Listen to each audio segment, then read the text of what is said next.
All right. As mentioned earlier, choking risk is very high in infants, and some foods do present a higher choking risk because, as we said, generally chewing skills are still emerging and they're not fully developed. So there are foods like hard and tough skin fruits or vegetables. Think of apples, of carrots, celery, and other foods like crackers or biscuits or cookies that have a coarse texture and therefore they can obstruct the airway. Coughing for babies is not possible. Voluntary coughing like adults do, babies cannot do that. And babies are not able to clear the throat if something passes into their airway. So it's very important that we do avoid those choking hazards when feeding solids to babies. Let's talk a little bit about quantity, how much food is considered enough for infants. So what are some guidelines that we could potentially follow here?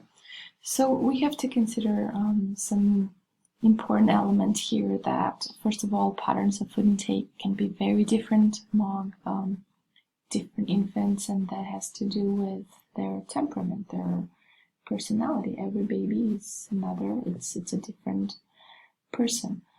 And when there is a new baby, and especially new parents with no prior experience raising babies, it's a new relationship. So both parties have to learn each other and they have to adjust their interactions. The interactions between parents and infants in early feeding are very important for shaping eating behavior of babies for the rest of their life, basically. And those interactions can basically interfere with how the baby learns and how the baby learns to calm themselves more or less. For example, if you have a baby that is very sensitive to the environment, so they cannot sleep, for example, if there are noises or if there are, during the day, if it's too bright, and they may appear as being fussy or hungry, and then parents in response, they can overfeed because they misinterpret discomfort for, they consider that if the babies are crying or they're fussy, that they are hungry. And then the babies, this sort of starts a vicious cycle. The babies have less developed later their ability to calm down themselves if the parents are over responsive, and if the parents are, so to speak, training their children to consume food even if they're not hungry, but in response to other environmental stimuli. It's probably not a good thing for their eating habits. So other things to consider here are that, as mentioned earlier, multiple times probably, there are the reflexes that are still present in the infants, not to the same extent with a newborn. Some of them have faded, but still gagging is very common. The mouth is still very sensitive, especially the back of the tongue, and the baby naturally will remove their tongue in a certain way, and that doesn't have to do with whether they like that food or not. Probably has to do with that their gag reflex is being triggered. So those things have to be considered as to whether we continue feeding or whether we start feeding at all a baby, if we know, if we can be certain that they are hungry and they do need to eat food. So we talked about last time, we talked about a responsive parenting, which is above what we consider responsible parenting. Responsive is the parent who tries to read the signs and the cues, but obviously it's a process and it takes time, but it's a good investment. So speaking of quantity and speaking of portion sizes, The babies have their own appetite, and here there is a role for whoever is feeding the baby in deciding how much they will offer. Obviously, adult portion sizes we are used to eating a lot more, larger quantities than babies. So our portion size should not be the criterion.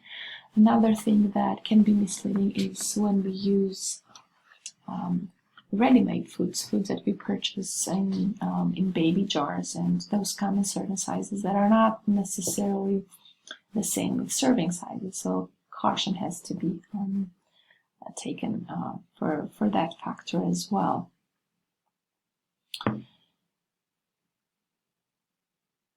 There are some general guidelines here, according to the USDA about when and also what to feed the infants, and also describing the types of the food, but also the quantities. So as mentioned earlier, you do want to start small and conservative, so you want to be giving no more than 2 tablespoons, so that is tops 5 to 6 baby spoons. So when you start, for example, with iron fortified cereal or some other type of cereal that you would mix with milk or water, you just want to give 1 or 2 tablespoons. And gradually are going to increase the quantity. So by the time that the baby is 6 or 8 months, they can eat 4 and up to 6 tablespoons. In the meantime, you are also introducing other foods, and you are increasing gradually the variety. So for every food group, you are gradually introducing more and more foods. Gradually in the sense that you want to be able to detect any possible signs of allergies. So every time you introduce a new food, you want to wait for a few days before you introduce something new. This is what we mean by gradually. So there is more on this table up to the first year of age, and this is according to my plate, one could argue, because it breaks down the food categories in the grains and the vegetables and the fruits, and also the protein group. There is a separate section there for juices. Juices are not necessary for either hydration or nourishment for babies, but it's a common element in our culture, so we should discuss it a little bit.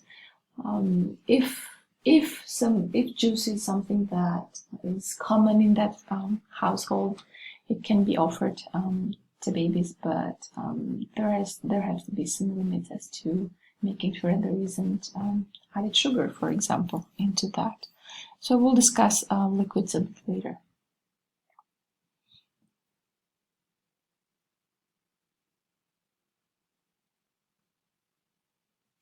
So another topic here to talk a bit about is that there are preferences that babies will have on different foods, and those preferences, even if you talk about feeding babies very early when they are 5 or 6 months old, they already come with some preferences. They already have some developed preferences by that point, and that is because they have been exposed to multiple flavors before.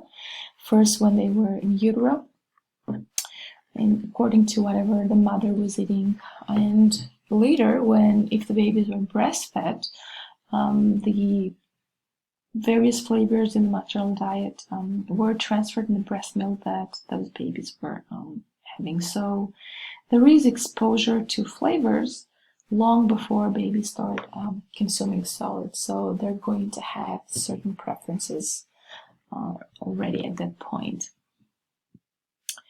Also, there are genetic preferences. Obviously, we have a preference for the sweet taste, so we want to consume the readily available form of energy, which is the carbohydrate for our survival. So we all have that early developed basic preference for sweet. We also have a preference for slightly salty foods. So we do need a certain level of sodium and electrolytes for balances.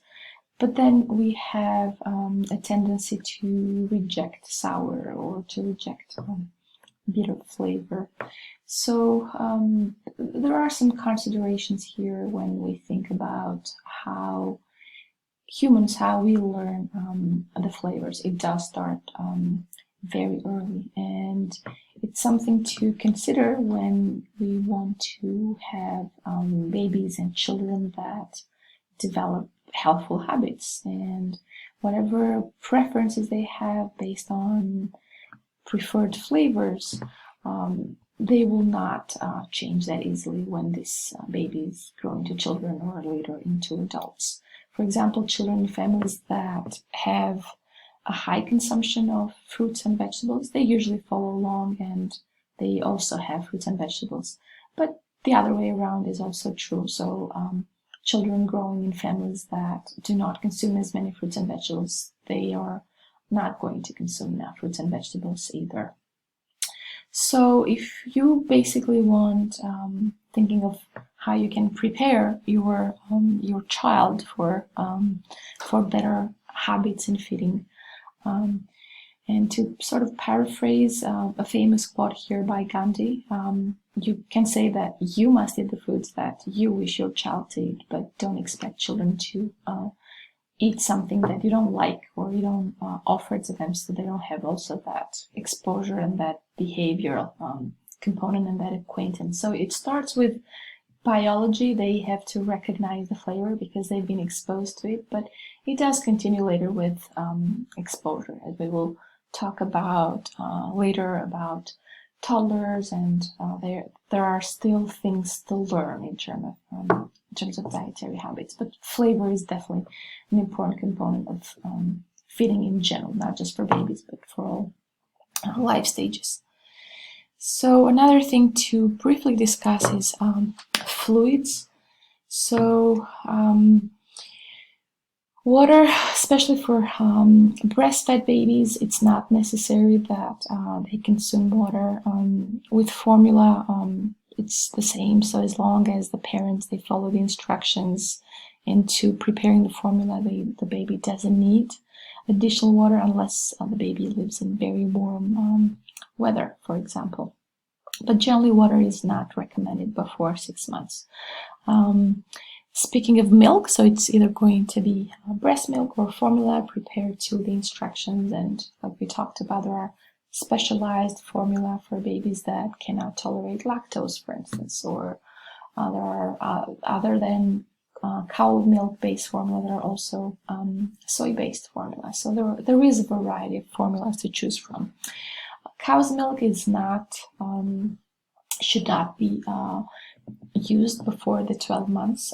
There are risks associated, like we have talked about.